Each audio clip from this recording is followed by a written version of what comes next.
It took a while, but it's about time. Things finally clicked for Dante Cephas and Drew Allar.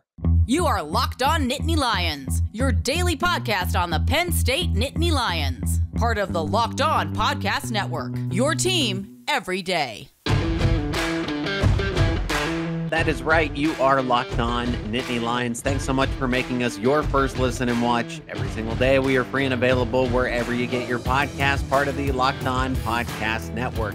I'm your host, Zach Sako, bringing you all things Penn State Nittany Lions. These days, every new potential hire can feel like a high-stakes wager.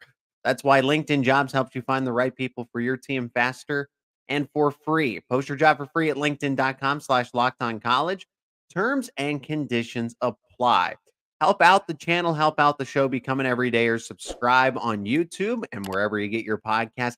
Leave a comment. Let me know your takeaways from Penn State versus Maryland going into Michigan, your biggest takeaway.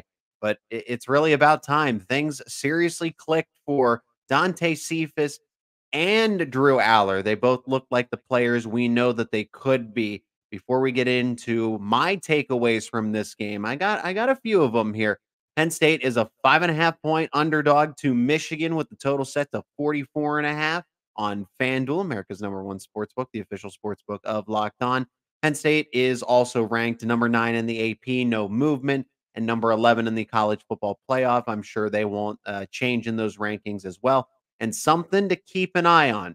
Will Jim Harbaugh be on the sideline for Penn State versus Michigan in Beaver Stadium Saturday, November 11th? The Big Ten might slap a suspension on Jim Harbaugh, and he might not be able to coach in this Saturday's game. Keep you updated on that. First takeaway, we'll start with the quarterback. Everybody likes to talk about Drew Allar, and then we'll go to Dante Cephas before talking about James Franklin and Nicholas Singleton. Something might not be quite right with the running back. But things finally clicked for Drew Allar. Maybe a switch turned on, a light bulb, but there was something different about him. And yes, Drew Allar looked great against West Virginia, has had his moments throughout the season, but something was definitely different against the Maryland Terrapins. 51-15 victory in College Park, but Allar did just about everything right here and against a better opponent. Maryland's now on a 4-game losing streak and, continued by the Nittany Lions here.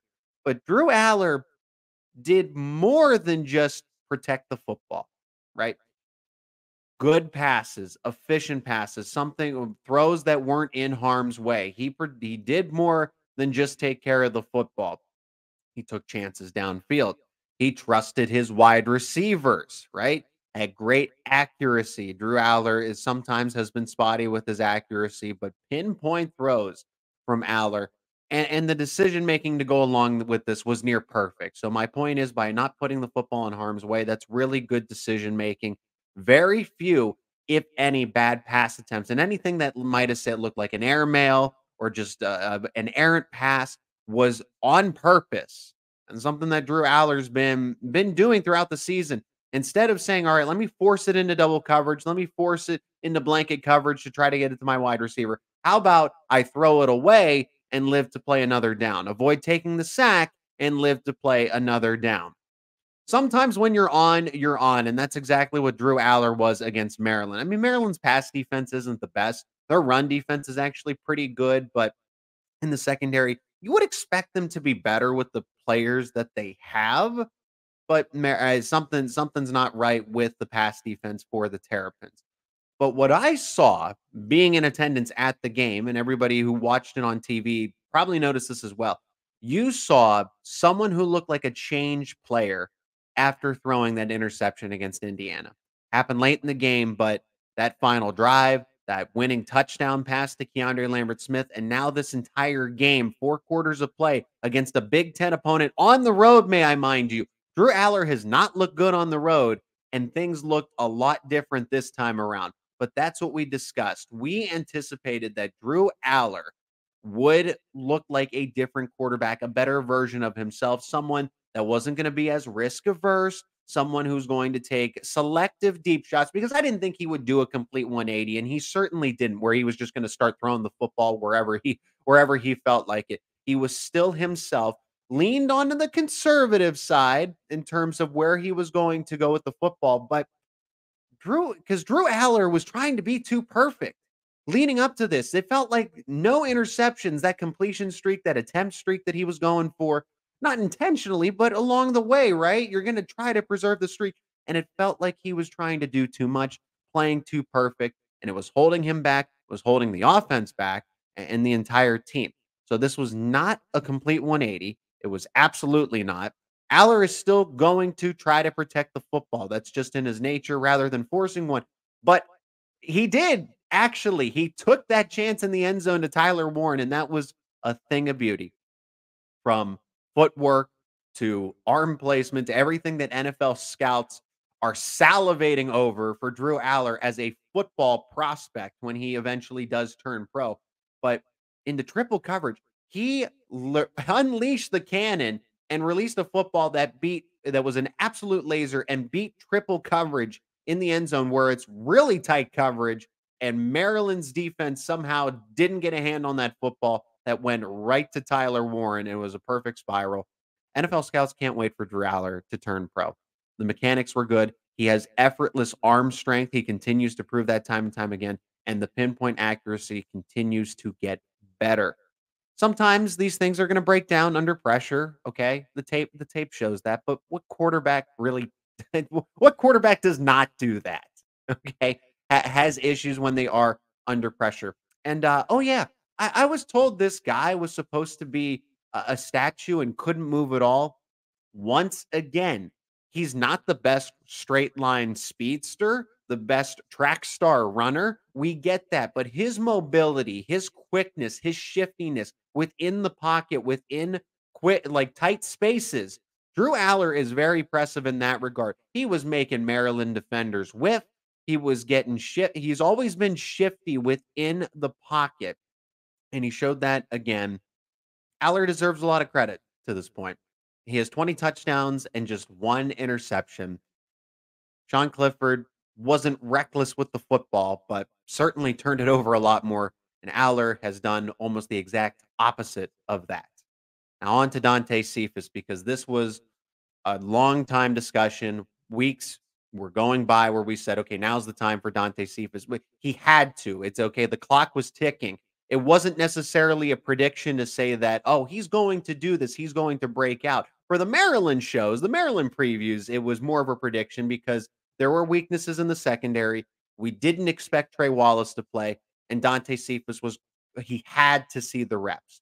But because it was Ohio State, because Indiana allowed you that preparation to get ready for games like Michigan, you figured that Dante Cephas, like, the clock was ticking. When was this going to happen? It was more of an anticipation as opposed to a prediction.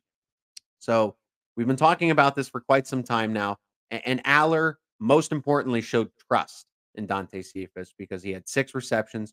He had 53 yards. Oh, yeah, and the 2 touchdowns, right? I understand if he had some big plays and yardage and more of the quantity of receptions, but for Allar to trust Cephas in the red zone like that, Tyler Warren, Theo Johnson have been those reliable guys in the red zone. But to go to Cephas, who saw the largest amount of snaps and being as active as he was in the offense, Allar to go away from his favorite targets. Of course, Warren and Johnson still got theirs. I mean, Drew Allar had 4 touchdowns with his 240 yards. But Cephas to get not 1, but 2. I thought it was going to be more about the quantity of play. A lot of receptions, a lot of receiving yards, but the 2 touchdowns, the trustworthiness within the red zone where it really counts. And then Lambert Smith was still able to eat 8 receptions for 95 yards. No touchdowns, but he's your go-to all reliable in this version of Penn State's offense. And I don't think that Cephas really showed his full skill set here, in my opinion. Cephas has breakaway speed. He has deep threat capabilities. And I understand if this is still a work in progress, right? Mac speed, Maction's getting ready to start. So I don't know how much I want to criticize them, but The MAC conference speed is certainly nothing comparable to what the Big Ten, the SEC have to offer. But that's how Kent State, the Golden Flashes, used him. He was the big play threat. He was supposed to challenge the safeties, go over the top. And Penn State used him more as a possession receiver and trusted him in single coverage. But he is a deep threat, naturally. He can take the top off of defenses and force you to play back off coverage, use some safeties. So Cephas and KLS can complement one another. KLS is your possession receiver, beats single coverage, able to find the soft spot within the zone, and then make the reliable catches. And Dante Cephas is supposed to be your home run hitter. And then that allows some more things for the tight ends underneath. It takes the safeties out of the box so that the run game can open up more. It's a work in progress, okay?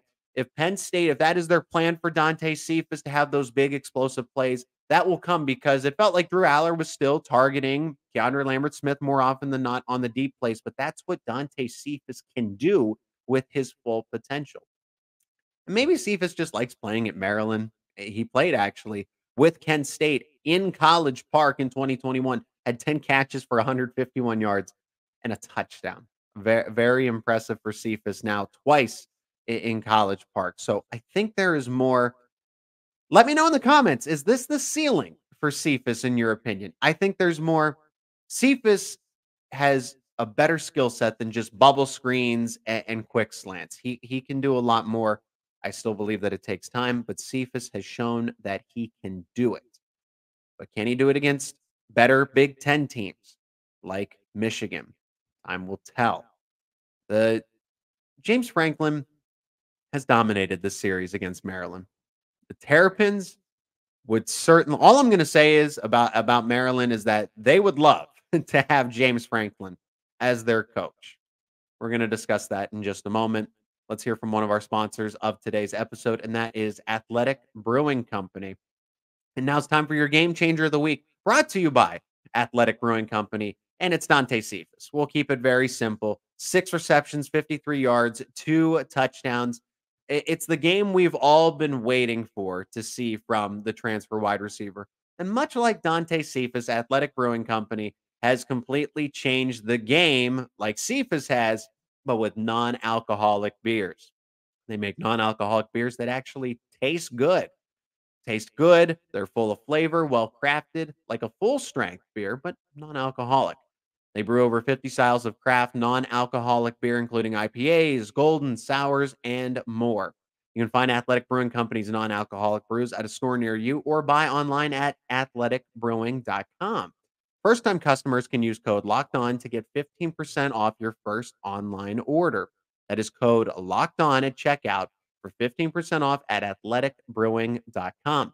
Near beer, exclusions and conditions apply. Athletic Brewing Company, fit for all times.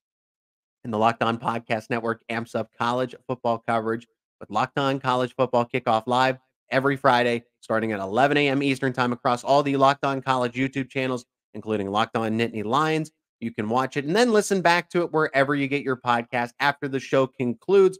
But everything previewing the weekend slate of games, big conference rivalries, talking about college football playoff implications, Locked On College Football Kickoff Live every Friday, 11 a.m. Eastern Time across all the Locked On College YouTube channels. The Terrapins definitely wish James Franklin was their head coach. It's been a revolving door for the Terrapins. They've settled on Mike Locksley, and he's shown that he can only do so much. The best that Maryland can ever expect is 8-4, maybe. I think that's even being generous, but 7-5. Getting to a bowl game, right? Finish at least 6-6, but they are not competitive with the rest of the Big Ten. Penn State has won and covered every game against Maryland since 2014, except for the COVID year game, the 2020 game, where Maryland came into an empty Beaver State. Well, I shouldn't say empty, right? The cutout cardboard cutouts were there to provide some hostile environment against the visiting Terrapins, and it spawned the infamous graphic that's been going around for a little bit now. Penn State certainly remembers that the "you were, we are" Maryland graphic because they won the COVID game with no fans. And since then, Penn State's won 31-14. They've shut Maryland out last year. And then this one, 51-15. So it's easy to say that Maryland certainly would want James Franklin as its head coach. And funny enough, they had him. Offensive coordinator, recruiting coordinator. They just wouldn't promote him. They wanted to stick with the fridge. Ralph Fringen. I understand. The fridge had quite the history with Maryland, but Franklin goes down to Vanderbilt, comes to Happy Valley, and Maryland really fumbled that. But this is more of to talk about what James Franklin said in his postgame presser and what a portion of the fan base when they say, well, Franklin needs to go. We don't want him. You have to stop throwing stones in the Penn State glass house. Look at a program like Maryland who struggles that would easily take James Franklin as its head coach. Maryland would kill to do that all over again and have James Franklin as the head coach. I mean, they had him and they messed up, but they let him go. And you kind of foresee a future that I hope never happens where Penn State lets James Franklin go. This series, it's not a rivalry because Penn State dominates it. It is personal for Franklin because of this reason. He was supposed to be the head coach in waiting, and it never happened. Now, on to his comments about the season, and this is where we're going to be able to relate with the media and the fans, how they approach the season versus the actual team. Franklin had the comments about the media, the fans, specifically the media, not letting them enjoy the wins. He sat down and he said, it makes me feel like we didn't even go win a game. Everybody wants to talk about Ohio State, Michigan, but I have to agree with Coach. I do legitimately agree with Coach here. They play 12 plus games a year. These guys pour their blood, sweat, and tears into these games. The season's not just Ohio State and Michigan. It's not. The media and the fans really do focus on 2 to 3 games. So I understand his frustration. However, I do agree with, us, the media, right? The podcasts and all the great outlets that do cover Penn State sports. But the fans and the media are correct too. In the scheme of things, beating UMass doesn't get you into the college football playoff. So shutting out the Minutemen doesn't exactly build the conversation, push the conversation where it needs to be. It's the good, not great, or not elite, right? We're great, but we're not elite. So that's the conversation. Beating UMass doesn't get you into the college football playoff. Beating Ohio State, beating Michigan gets you into the college football playoff. So both sides are correct because I understand the coaches and the players who actually do go through a grueling. Northwestern's still coming out and trying to hit you.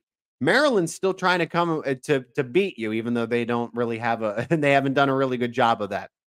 But they try to offer resistance. It's not like they're playing practice squad all week. JV teams, they are playing legitimate Division I Power 5 competition normally throughout the season, aside from Delaware. But I will tend to side with James Franklin a little more in this case because here's the bottom line with it. Ohio State and Michigan don't matter at all if you don't win the 10 other games. I know they have lost these games. Now, actually, Ohio State has been the mountain that's been tough to climb. Michigan has gone back and forth, if you can actually believe it. I know Michigan's made the college football playoff, but Penn State has traded wins back and forth with the Wolverines over the past decade here. But I tend to side with James Franklin because the 1-0 mentality is the case. You lose to Iowa, hypothetically, they haven't because Penn State's the better team. You lose to West Virginia. What is the point of beating Ohio State and Michigan? Because you lost those other games, so those don't matter at all. Let's take Clemson, for example, here. Oh, Dabo Swinney, Clemson, they are down bad. I'd rather have Penn State's situation right now than Clemson's. For Clemson, they just beat Notre Dame, stormed the field. But does that game even matter? Well, it matters to the coaches and the players and the team. I get that. A win's a win, right? You feel good. But they're not going to the college football playoff. They're the furthest thing from it. I don't know if they're going to be 500. at the end of the year. Most likely, right? This is a Clemson team. They have a lot of talent. Coaching staff has undergone some changes. But that game doesn't matter when their aspirations were college football playoff, winning the ACC championship game at a very minimum. High aspirations, and this is a lost season and then some, right? They're not just 10-2 missing out on the playoff. They're really in hot water for this season. How about Notre Dame, right? Notre Dame, same thing. College football playoff aspirations. They beat USC. Doesn't matter. Does not matter. 3 losses for the Fighting Irish. It's just trying to finish the best you can, win a bowl game, and hopefully everyone stays healthy. I understand that Franklin has struggled with Ohio State. Michigan has made it to the college football playoff, and it seems like that's not so much of a back and forth series, even though it is. And this conversation will not go as well if Franklin does not beat Michigan this time around. So with the conversation, the tone is going to be very different from Saturday afternoon if this game does not go in the favor of the Nittany Lions. Hey, it's still a toss-up, even though people think that Michigan's going to absolutely beat down Penn State. It's still a toss-up until those two teams play the actual game. I like Franklin. I'm glad he's Penn State's head coach. You can't just plug any random head coach and expect them to succeed in Happy Valley. In this era of college football, James Franklin is the right guy for the Penn State job. Not Urban Meyer. Matt Rule, could he succeed or do well? Probably, because he played at Penn State. He's from State College. He's from the area.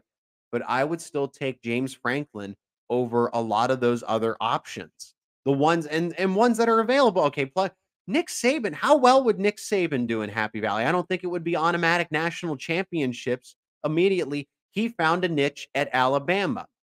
Kirby Smart found a niche at Georgia. James Franklin found a niche at Penn State.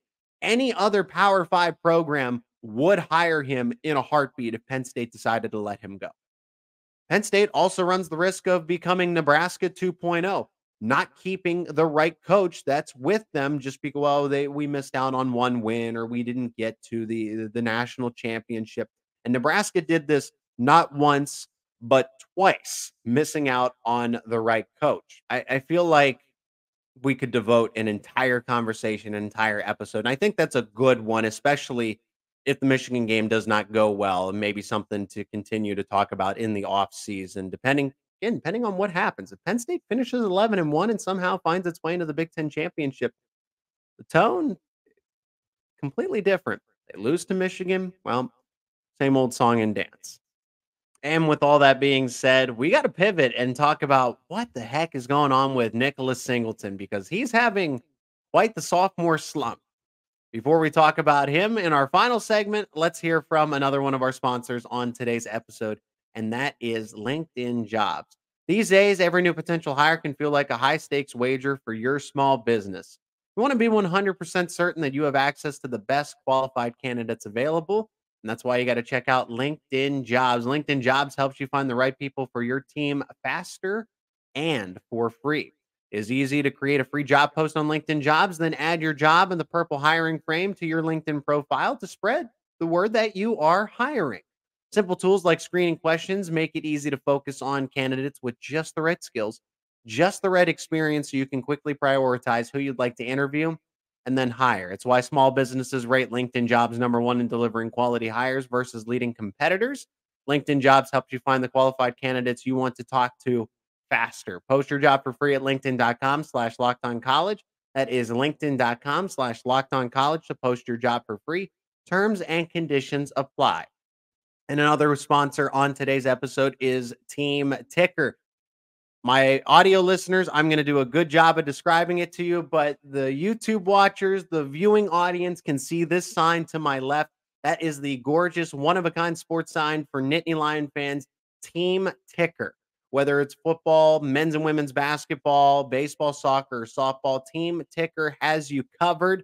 Never miss a game, as the high-tech retro display provides a countdown to the next big game, as well as daily updates on the latest team news, stats, schedules, standings, rankings, and more, as you can see it all happen as it scrolls by.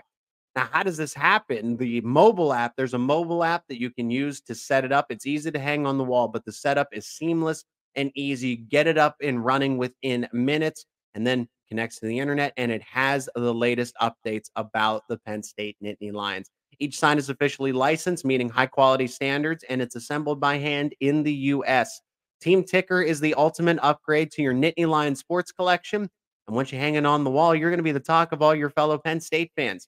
If you're looking for that eye-catching item to showcase your team pride or a gift for that special Nittany Lions fan, holiday season is right around the corner. You got to think about getting some gifts. So why don't you go to teamticker.com to get that gift? That is teamticker.com.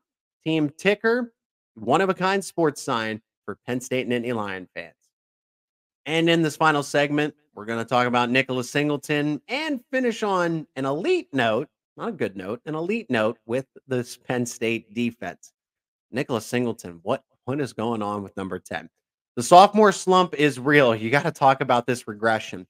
6.8 yards per carry in 2022. And remember, he didn't exactly become the bell cow right away or had a lot of snaps to work with right out of the gate. There was that workload with Katron Allen and Kevon Lee, but he had the breakout game against Ohio, but still had to progress into that larger role. But 6.8 yards per carry in 2022 versus 4.0 in 2023. It's not a GPA here. That is your yards per carry. Katron Allen has seemed to become the better back. He just doesn't go down. He carries defenders, flexes the muscles. Maybe do you need to consider using Trey Potts a little more? I don't like that Trey Potts is used in garbage time when the game's completely out of reach. Maybe just put Trey Potts in for a few snaps to see if there's anything to change up the running game. I'm really not sure why Potts doesn't play a little more. But for Singleton, 8 carries, 20 yards, no touchdowns against Maryland. It feels like he's just missing that lane, that vision, that burst that he had. All the athleticism still there.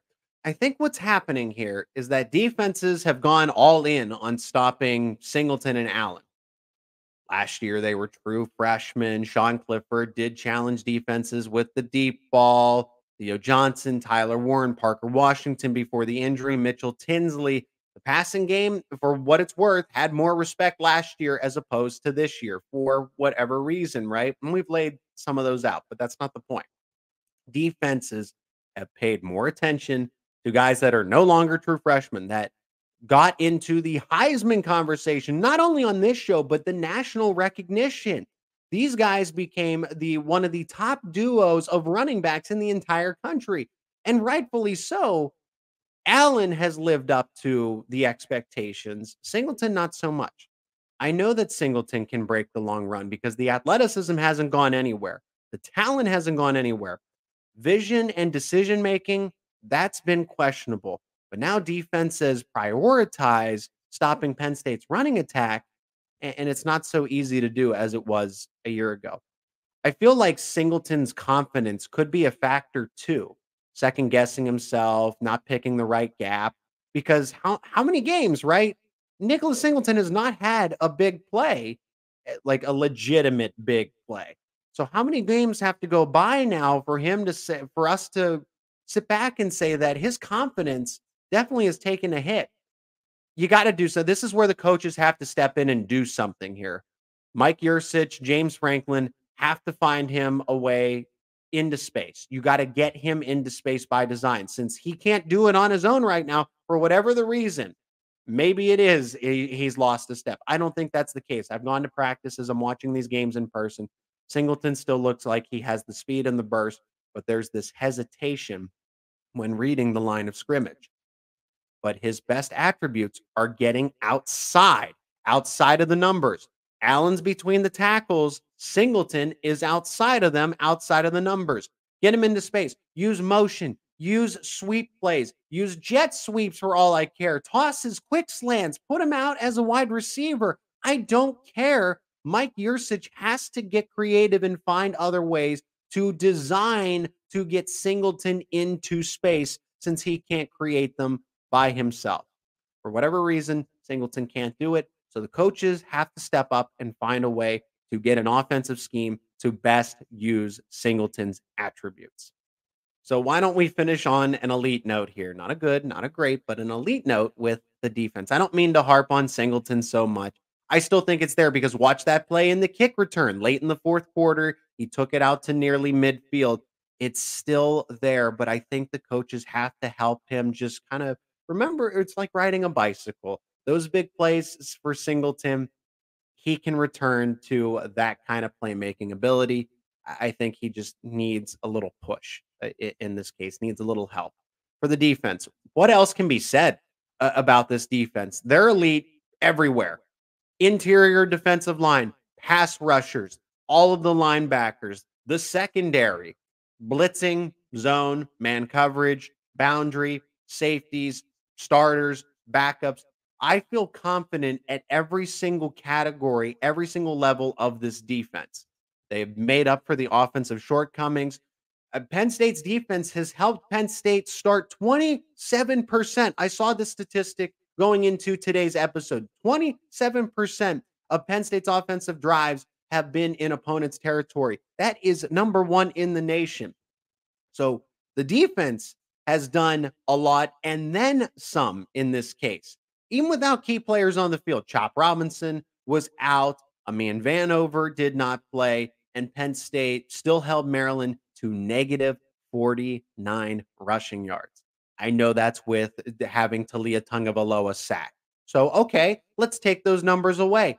Negative 2 rushing yards against a Maryland team that would prefer to run the football, if I'm being honest, but you go and have those 6 sacks against Talia, who's not necessarily a mobile quarterback, but he is a dual threat. He can run the football when he wants to, when he needs to. And Penn State's defense was just swarming after him. The running backs had negative 2 yards on the ground. A year ago, all anyone could talk about was, oh, how bad the interior of the defensive line is. The run defense is questionable.